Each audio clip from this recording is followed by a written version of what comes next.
De El Ángel de Nicolás, este libro de cuentos de Verónica Murguía, va este video. Mi nombre es Javier Norberto Muñoz Palacios y que entre el intro. Enrique Serna, en una entrevista que también podrán encontrar por aquí en YouTube, dijo que el género del cuento es el más exigente para quien lo practica y también para quien lo lee. Para quien lo practica es exigente porque obliga de alguna u otra manera al escritor o la escritora a que sea conciso, a que sea breve, a que con poco comunique mucho, que con guiños, con pequeños gestos se entienda y se capte una historia subterránea, un universo que no nos cuentan, pero que lo intuimos, lo sentimos, está de fondo. Y también es el más exigente para los lectores o las lectoras porque cuando acabas un cuento te obliga a abandonar ese universo subterráneo y tener que entrar borrón y cuenta nueva en otro universo nuevo y ver qué sentires hay, ver qué gestos hay y volver a entenderlo todo desde cero, con nuevas reglas, con nuevos juegos. Termina rematando la idea diciendo que por eso los cuentos llegan a ser el género preferido de los niños, por ejemplo antes de dormir, o el primer acercamiento que pueden tener con la literatura, porque pueden ser abandonables, como los juguetes, como las historias que les cuentan antes de dormir, que a lo mejor se te olvidan, o a lo mejor pides que se repitan muchas veces por eso mismo. En fin, esa idea, esa mini propuesta de teoría literaria acerca del cuento, me gusta y creo que funciona en muchos casos, en muchos libros de cuentos, pero en el caso del libro El Ángel de Nicolás, de Verónica Murguía, creo que es un poco más quisquilloso, es un poco más enredado y creo yo es mucho más interesante que solo pensar en blanco y negro, en abandonos y en recuperaciones de universos subterráneos, en universos subterráneos que es cambiar de cuento a cuento. Pero primero, lo primero, ¿quién es Verónica Murguía? Es una escritora que estudió historia, que además también es maestra en literatura, ha publicado novelas y libros infantiles y El Ángel de Nicolás es su primer libro de cuentos. Resulta interesante porque ha ejercido también tanto el género más vendido, el más aclamado como lo es la novela, tanto así como los libros infantiles que en realidad son un nicho o se tratan muchas veces de manera peyorativa, cuando realmente ahí hay semillas muy interesantes cada vez más y cada vez más desde siempre. Los libros infantiles tienen eso y hay que saberlos aprovechar, recordarlos y redescubrirlos. Pero bueno, volvamos a este libro de cuentos. El Ángel de Nicolás contiene 7 cuentos. El primero se llama El idioma del paraíso. La sinopsis básicamente de este primer cuento es que un rey, nombres menos, nombres más, tiene la intención de recuperar el idioma que se hablaba en el paraíso, que hablaba Adán y Eva. Y para eso, basado en una intuición o en una determinación que llegó a dar, aísla, rapta a una serie de niños de su reinado, de su pueblo, y al mismo tiempo aísla, las obliga a unas nodrizas a cuidarlos, pero con la condición de que nunca, por lo que sea que pase, les dirijan las nodrizas la palabra a los niños, bajo la lógica de que si no reciben la lengua que ya está aquí en el mundo, una de tantas lenguas que ya está aquí en el mundo, ellos tendrán que recordar y verse forzados a hablar el idioma del paraíso. Como es usual en muchos cuentos, las cosas no salen bien, hay un embrollo, hay un nudo, y entonces los niños pues terminan secándose, dicho de manera muy poética, por la falta de la palabra. Porque a un niño no solo se le priva digamos, de su desarrollo, dejándolo fuera, aislándolo, sino que también a un niño que no se le habla, a un bebé que no se le habla. Mucho se ha dicho eso una y otra vez, los especialistas, los psicólogos, los investigadores, los médicos, etc. insisten en la idea de que la palabra también es conexión, evidentemente, y vínculo con los niños, con los bebés. En el cuento, como es lógico, sale mal, pero lo interesante es cómo una nodriza específica lo cuenta y cómo una nodriza específica, al igual que todas las demás, también se secan en un sentido metafórico y literal. Es decir, por más que intentan seguir la obligación que les ha pautado el rey de no hablarles, solo amamantarlos y mantenerlos vivos, lloran, se quiebran, se secan, incluso dejan de poder amamantarlos, pierden la leche. A mi parecer, ya lo adelanto, ese fue el que más me trastocó. Y es muy bueno, y eso se repetirá en todos los cuentos, porque el idioma que se maneja está de alguna u otra manera inventado, pero basado en la época en la cual sucedería esto. Porque hay que decirlo, todos los cuentos que vienen en El Ángel de Nicolás son cuentos históricos, claro, con ficción, pero basados en testimonios de la época o en recopilaciones o investigaciones. También eso es muy significativo, lo dije. Verónica Murguía, la escritora, estudió historia también y siempre le ha encantado el medievo. Por ejemplo, esta primera historia, al final lo dice, esto es en Sicilia, en el año de 1250, de nuestro Señor, de nuestra época. Eso se repetirá en prácticamente todos los cuentos, que al final está fechado, porque te ubica en una época. Y ahí es donde tengo que insistir en la idea de que Enrique Serna tiene razón, pero al mismo tiempo no, porque Murguía tiene la capacidad de cambiar de época, pero tú te sigues sintiendo con esa misma curiosidad histórica y con ese mismo apasionamiento por escuchar una historia de hace mucho tiempo, pero que de alguna u otra manera toca contigo. ¿Cómo puede ser que el asunto de la lengua no te toque? El asunto de la adquisición de la lengua y de la creencia y de la búsqueda de el idioma del paraíso. Ese es el primer cuento. El segundo cuento, Mutanabi, cuenta la historia de un poeta árabe, si no me falla la memoria, que está de alguna u otra manera exiliado, venido a menos, un poeta también guerrero, que lo acompaña a su hijo y que de alguna u otra manera ha perdido la fe tanto en las armas como en las letras. Y esa pérdida de fe lo hace literalmente cada vez más difícil su paso para regresar a la mejor en una ciudad donde pueden darle asilo o pueden darle algo para que fallezca, y no en el desierto sino en una ciudad. Finalmente hay un acto de reconciliación entre él y su hijo, entre su hijo y él con su relación con la literatura, con los poemas y con la interpretación que hace del Corán a través de esos poemas, y además con las armas, porque se enfrentan de nueva cuenta con los enemigos que harán que se gradúen de la vida glorioso, encontrarse otra vez más con su pasión de la guerra, de la lucha. Este cuento también tiene una fecha al final que está en la ciudad de Bagdad en septiembre de 965, diagonal 353 de la Égira, es decir, los dos calendarios, ¿no? Tanto el gregoriano como el específico de los creyentes, como el poeta en esa religión del Corán y de Arabia, pues de esa zona.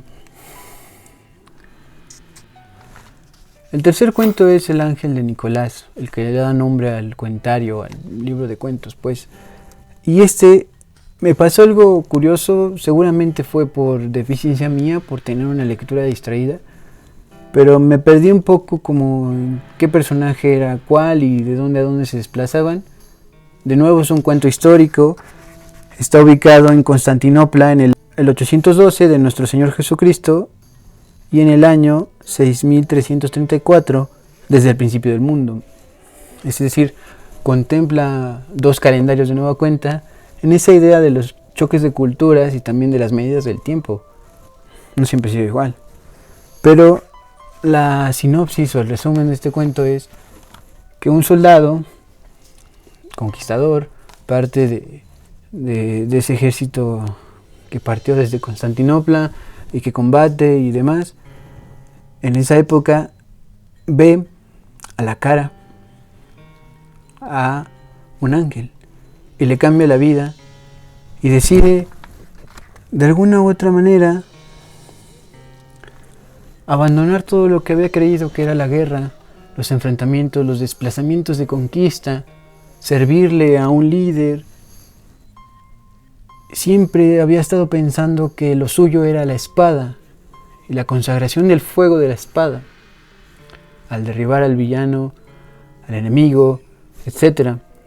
Pero en cuanto tiene ese suceso milagroso y monstruoso también, como cualquier manifestación divina es incandescente, es insostenible y por lo tanto te quema, te trastoca a tal nivel que Nicolás deja todo eso y deja de matar, deja de dedicarse a eso y prácticamente se vuelve otra persona.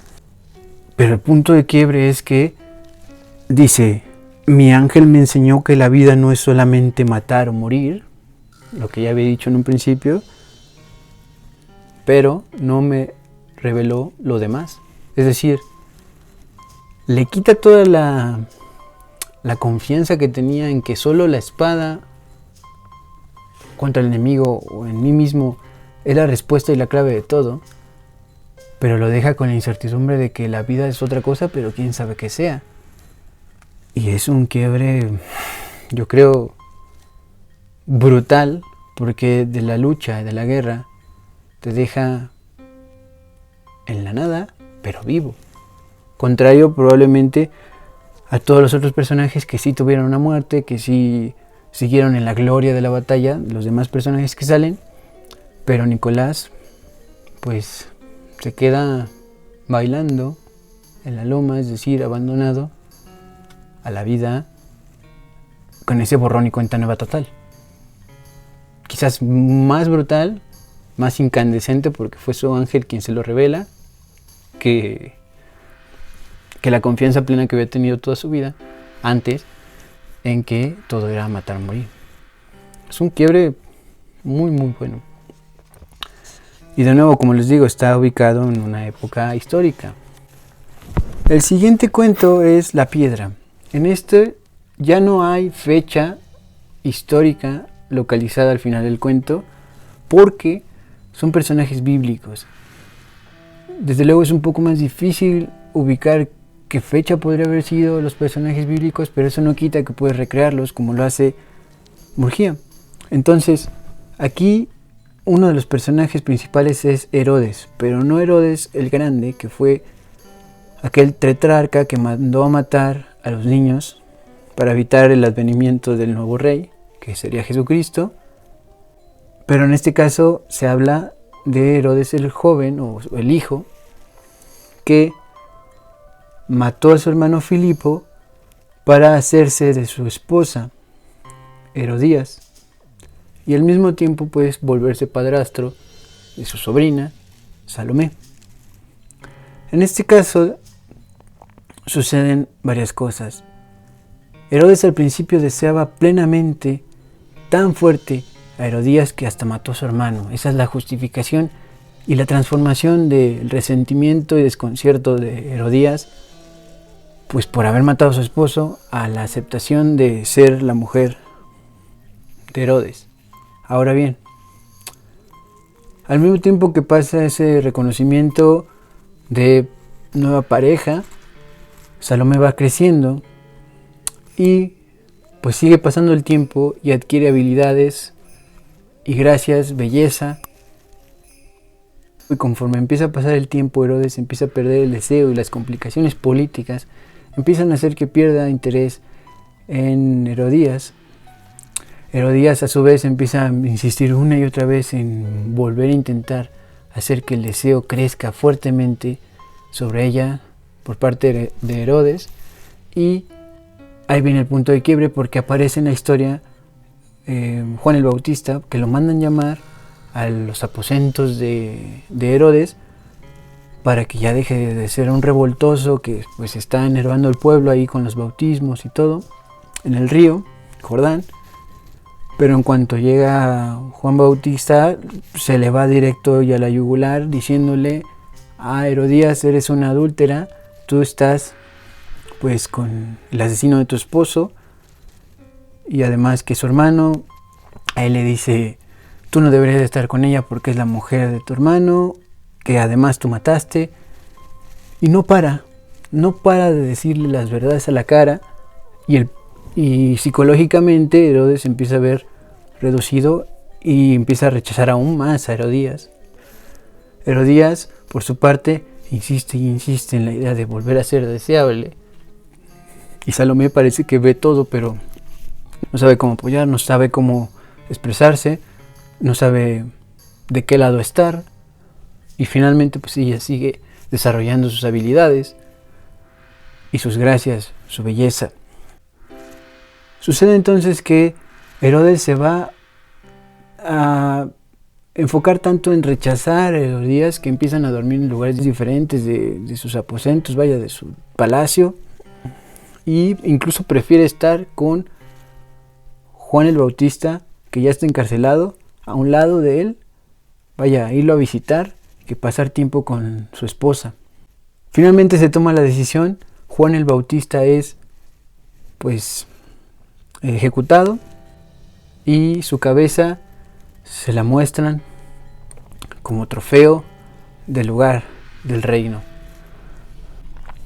Esto es muy interesante porque a pesar de todo lo que lo intentaron, se quebró totalmente por esa revelación de lo obvio, de lo que fue ese pecado múltiple.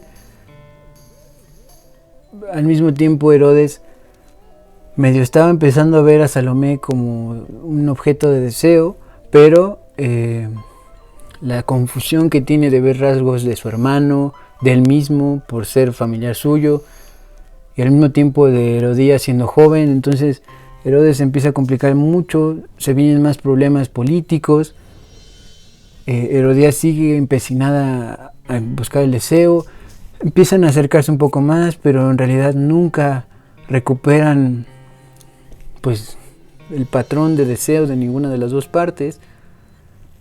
Y finalmente todo se quiebra porque él tiene que viajar por asuntos políticos, Salomé también, y se queda esperando noticias Herodías en el palacio, y finalmente llega un mensajero y en lugar de darle noticias buenas, le dice noticias malas, y no las noticias malas que esperaba, que era que Herodes hubiera fracasado en su empresa, sino que Salomé está muerta porque un barco se derrumbó, un barco se hundió, naufragó, se ahogó, y lo único que pudieron salvar es su cabeza, que se la muestran precisamente como la cabeza de Juan el Bautista, como un símbolo y un punto de quiebre total que engarza con el adulterio.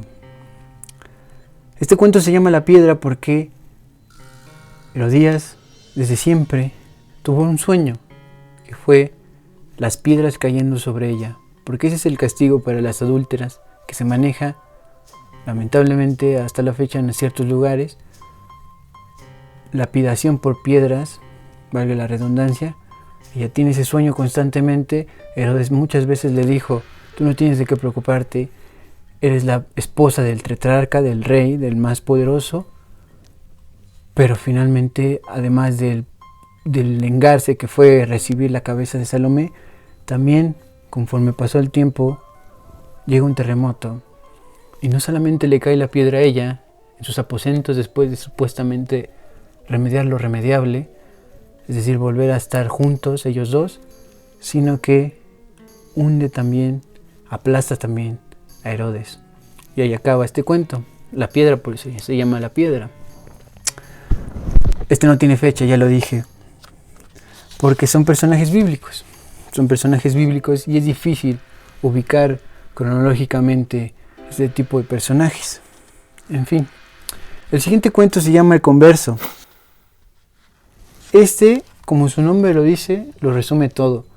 Es la historia de un, pongamos para decirlo rápido, un vikingo, de un pagano que es un guerrero y que de repente empieza a ver la idea del cristianismo como una opción, como una idea.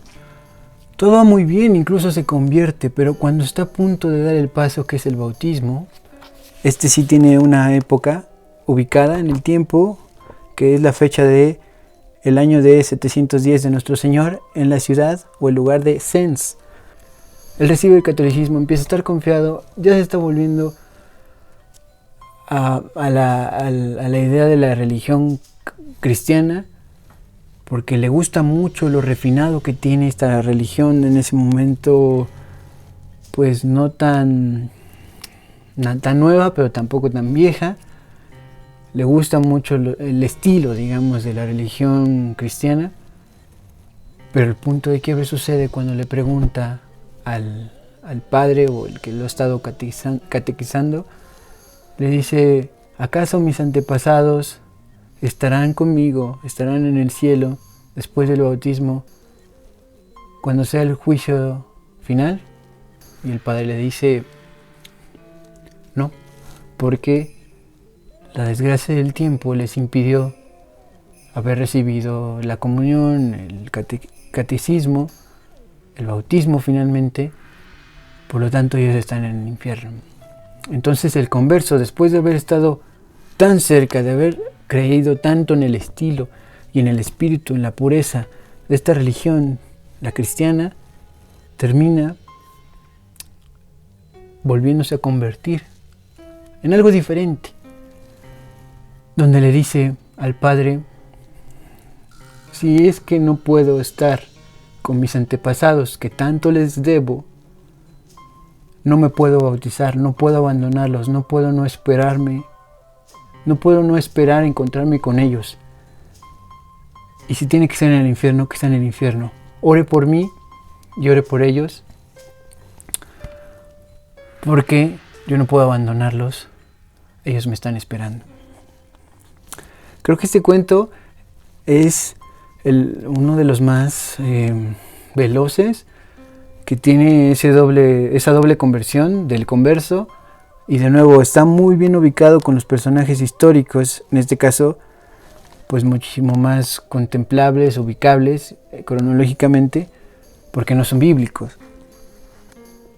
El siguiente cuento es La Mujer de Lot. Aquí también son personajes bíblicos, por lo tanto no hay fecha al final, ubicable cronológicamente.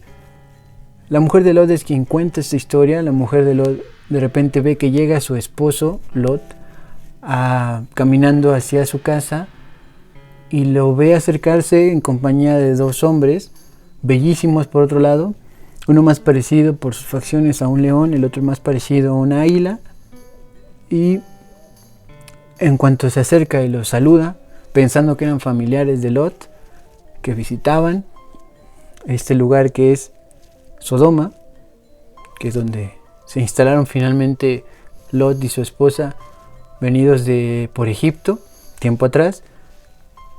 Él piensa que son visitas familiares que llegaron por fin a visitarlos, pero tiene un shock, porque en cuanto tiene la mirada sobre ella de estos personajes, ella tiene el shock de recordar su mortalidad, de saberse que va a ser polvo de nuevo y que polvo es. Tiene este shock y es bastante impresionante. Ellos siguen caminando como si nada, porque al final reconocen y le dejan de mostrar eso con la mirada, le sonríen, pero se van. Lot con ellos, terminan entrando a su casa, a su palacio. Antes de que entren, un viejillo que va pasando por ahí le ofrece a Lot que vaya a cenar a su casa. Vuelve a pasar el shock de la revelación de la mortalidad de este viejito, tanto que se desploma en el piso. Y ellos siguen su camino hacia adentro.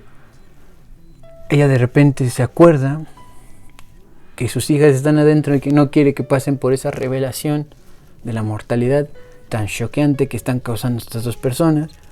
Las alcanza, las aísla, las manda a su cuarto y les dice: yo me voy a encargar de recibir estas visitas, ustedes no salgan, no digan nada, ustedes no salen de aquí hasta que ellos se vayan. Entonces, como era usual en esos momentos, agarra un recipiente para ir a lavarle los pies a estos personajes. Cuando llega y está disponiéndose a lavarse los pies a uno de ellos, si no recuerdo mal, el que es el león, el que parece más león, ya de repente siente una pulsión, un deseo. Incluso se pregunta si podría lamer ese pie, o sea, de tanta belleza, tanta atracción que tienen estos hombres, porque he de decirlo, todo el mundo los ve y los reconoce como seres bellísimos a estos dos visitantes. Está pensando eso y de repente se le interrumpen los pensamientos porque escucha que le dice el león, es decir, el ser que está lavándole los pies, le dice: tus deseos no son realizables porque yo no soy como las personas de aquí. Tiene otro shock otra vez y termina entendiendo poco a poco que no está tratando con personas comunes y corrientes, no son personas de ahí, de Sodoma, sino que son ángeles. Son ángeles que vienen a encargarse de la reivindicación, no fue reivindicación, de la destrucción de esta ciudad. Viene otro quiebre, que es cuando todos los habitantes que reconocieron estas visitas empiezan a llegar y a tocar las puertas y les dicen a Lot: deja que esos dos visitantes salgan para que abusamos de ellos. Lot sale y les negocia de una manera muy reprobable, pero así pasó. Dice: a ellos déjenlos en paz, yo les doy a mis dos hijas, pero ellos déjenlos en paz. No va a ser necesario ese intercambio, porque salen los ángeles y miran a toda la multitud y todos caen en un shock total de la revelación de la mortalidad de cada uno de esos personajes secundarios de todo el pueblo. Y en esa brutalidad, pues, le dicen estos dos ángeles: venimos acá a encargarnos de que esta ciudad ya no exista porque ofende al Señor. Ustedes váyanse, libera a tu esposa, libera a tus hijas, váyanse, pero no vuelvan la mirada atrás. Conforme les dicen eso, pues Lot intenta ir a recuperar o a avisarles a los que iban a ser los futuros esposos de sus hijas, no los encuentra, regresa y se van. Conforme se van, la mujer de Lot empieza a recordar cómo fue llegar ahí después de tanta caminata, tanto recorrido desde Egipto más o menos a Sodoma, que prácticamente llegan a fundarla, y empieza a recuperar todas esas memorias apasionantes de vivir en esa ciudad como lo fue Sodoma, que lo vemos como algo muy reprobable, pero en realidad disfrutaban de los placeres del amor y del amor en los placeres, porque se veían parejas que a la espera de otras parejas se besaban en las calles. Incluso ella misma con Lot pues se dedicaban al ejercicio, al arte del amor. Algunos dirían del Kama Sutra, algunos dirían pues de la ejecución del amor corporal, espiritual. Pero no todo era solamente carnal, sino era esa libertad que tenían, que con esa libertad sexual, física y emocional fundaron Sodoma. Y ella recuerda tanto cómo fue enamorarse de Lot, vivir con Lot, toda esa fundación de esa ciudad tan única que fue Sodoma, que cuando van caminando se da cuenta de que hay un incendio, de que algo ha empezado a prender fuego en toda la ciudad de Sodoma, y ve todo eso y empieza a sentir cómo se le desprende la piel, cómo empieza a perder la visión, cómo empieza prácticamente a morir. Sus hijas también, de igual manera. Voltea y ve a Lot que él no volvió a ver lo que estaba pasando en la ciudad. Y termina diciendo el cuento de una manera muy fulminante. Quise que lo último que vieran mis ojos fuera el lugar en que lo amé, a Lot, por supuesto.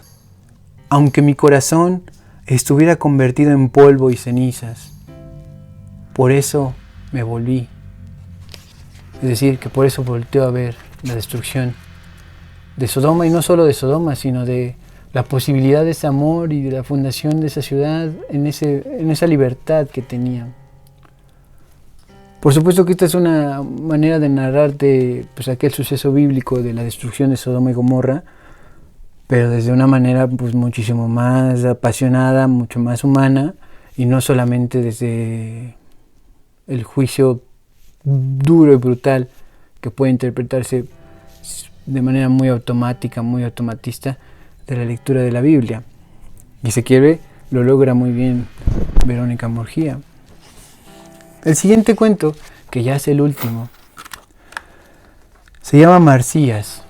Marcías es un ser feo que por su misma fealdad se aisló y es un ovejero que tiene a sus perros también que le ayudan a pastorear, que tiene una flauta rudimentaria, que no puede hacer muchas evoluciones melódicas, sino simplemente líneas básicas, pero música. En este caso tampoco está fechado en algún tiempo histórico porque es más bien una reinterpretación de un mito griego que implica a Atenea, Apolo, Afrodita, e inclusive, aunque no se le menciona directamente, a Paris, aquel personaje que participa como el detonante de la guerra de Troya, por otro lado. En fin, en este cuento tenemos este personaje feo que tuvo que aislarse y que además ya se le juzgaba por ser de donde era, que vivía en el campo, feo, pero un músico rudimentariamente bueno, muy capaz. Él lleva su vida así, prácticamente en el abandono del campo y la vida del campo, nómada, en esas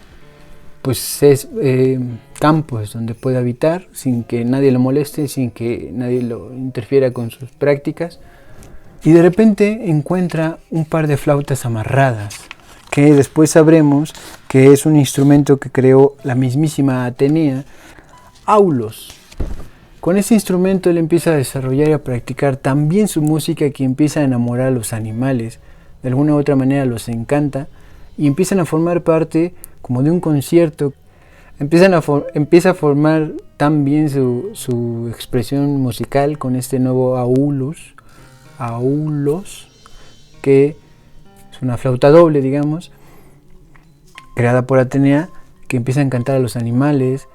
Vaya, se vuelve un músico extraordinario, tanto que su melodía llega a los oídos de otro campesino con un rebaño más pequeño, con menos ovejas, pero que se enamora de él. Se enamora de él, prácticamente lo ve como un maestro. Todo va muy bien y de ser el ermitaño, este personaje Marcías, el otro personaje Olimpos lo jala y lo vuelve a incorporar a la ciudad, los pueblos aledaños, lo reconocen como un gran músico y todo, y de repente viene el quiebre porque le dicen, siendo tan buen músico, no solamente le debes tu vida como campesino, como pastor a Pan, el dios, de las cosas duras de la tierra y demás, en general, sino también ahora a Apolo. Entonces van al templo de Apolo y someten a una ceremonia a Marcías, donde Apolo le va a tener que decir cómo le puede servir mejor, por medio como tipo Pantera Negra, donde toman algo y ven en otro plano a sus superiores y ahí les dicen como la recomendación que tienen que hacer para seguir su legado o servirles a sus antepasados, en este caso es servirles al dios Apolo. Atenea y Apolo tienen ahí como una complicación entre que ¿por qué te está honrando a ti si yo fui quien creó el Aulus? Pero pues complicaciones de los dioses que siempre pasan en cualquier relato, ¿no? Mítico o que implique su presencia o sus efectos. En fin, tiene ese encuentro con Apolo y Apolo le dice, tú me sirves más, no son esas palabras, pero así le dice, tú me sirves más muerto porque eres feo y que solamente quede el espíritu de tu talento musical y ese me va a servir a mí, con eso me honras y dejas de hacerme menos con tu fealdad, porque recordemos que Apolo es el dios de lo hermoso, de lo bello, y pues Marcias se rinde, acepta que tiene que sacrificarse, y cuando se sacrifica, ahí viene uno de los puntos más interesantes, que es la última parte del último cuento, donde entre que no se entiende si hay una asimilación por parte de Apolo, cuando Apolo lo recibe, primero lo rechaza y le dice, es muy difícil como quitarte la fealdad, pero Apolo no se da cuenta de que el talento y el alma de Marcias va más allá de su piel y de su fealdad, y que es algo que no puede contener Apolo, y prácticamente el talento le gana a Apolo y invade todo el lugar mítico, olímpico, y ahí acaba el cuento. En los puntos generales, como conclusión, quiero decir que este cuento me hizo sentir, por un lado, sí que de cuento a cuento abandonaba los universos subterráneos, es decir, la ubicación histórica, ¿no? No es lo mismo estar en Constantinopla en un cuento que estar a la mitad de Sicilia, ¿no? Tampoco es lo mismo estar en un relato bíblico que en otro relato bíblico, porque ha pasado muchos tiempos y mucho ya es mito, como también es el último cuento, donde habla de dioses griegos y pues de personajes más míticos de la recreación grecolatina o griega. Pero a pesar de todo, para mí, una gracia muy bonita, muy significativa, que es lo que me llevo y que quiero decir como punto general valiosísimo, es que puede cambiar la época, puede cambiar el tiempo, puede irse hasta momentos bíblicos, pero en todos estos cuentos del Ángel de Nicolás, de Verónica Murguía, siempre hay la suavidad o como la tersura de esa recreación del lenguaje, de tomar palabras no constantemente, sino las necesarias de la época, imaginariamente en ficción, pues, de cada época que pone, es decir, recuperar palabras del español antiguo para crear la ficción de que son cuentos históricos también en la palabra, es decir, que está también marcado el estilo, que no te sientes abandonado y no sientes que abandones los cuentos históricos de Verónica Murguía. Dicho en una palabra, estos cuentos históricos son históricos porque están sustentados, por un lado, en el estudio de fuentes y sucesos históricos y bíblicos, pero también son históricos porque son memorables y que te chocan muy profundamente en inquietudes que uno podría decir, bueno, están ubicadas, puta madre, que uno podría decir están ubicadas en tiempos bíblicos, que están ubicadas en tiempos de la Edad Media, poquito más adelante, poquito más atrás, pero que siguen siendo inquietudes muy humanas. El idioma originario, la cuestión de pues el abuso de poder por llegar al deseo, y finalmente la trascendencia ante lo divino y la intrascendencia ante lo humano. En fin, Llegué a leerlo por curiosidad de que tanto se estaba mencionando más o menos en redes, aunque no es un libro muy viejo, tampoco es ya de esta década. Creo que puede servirle mucho a la gente que es apasionada por la historia, pero creo que también puede servirnos mucho a las personas que nos gustan mucho los ensayos, por ejemplo, porque te muestra la época con las palabras y la ficción de la recreación de esos momentos históricos, pero te cuestiona cosas muy profundas, pero que si tú lo lees, a lo mejor no con un niño, pero sí con un adolescente, puede llegar a volverles a revelar lo tan humano que sigue siendo personas de la Edad Media o de la Biblia o de los griegos en comparación de nosotros y nosotros con ellos o con ellas. Creo que a pesar de que están ubicados muchos en tiempos históricos ubicables, valga la redundancia, estos cuentos son lo suficientemente buenos como para que no te sientas abandonado gracias al estilo y a la finura de cómo recrear lo histórico en la literatura siendo cuentos históricos o ficciones históricas.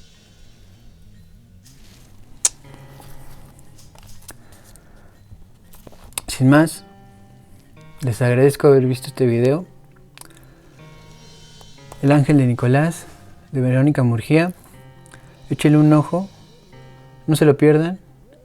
Y si les gustó este video, compártanlo y compártanlo en sus redes sociales.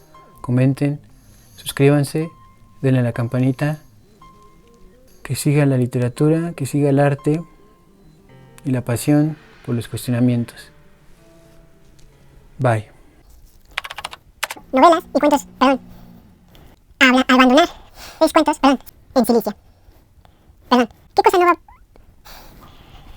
Entré él con septiembre de 1900. No, pero no me la ve. Y Salomé pues sigue, como así. Entonces empieza a perder el.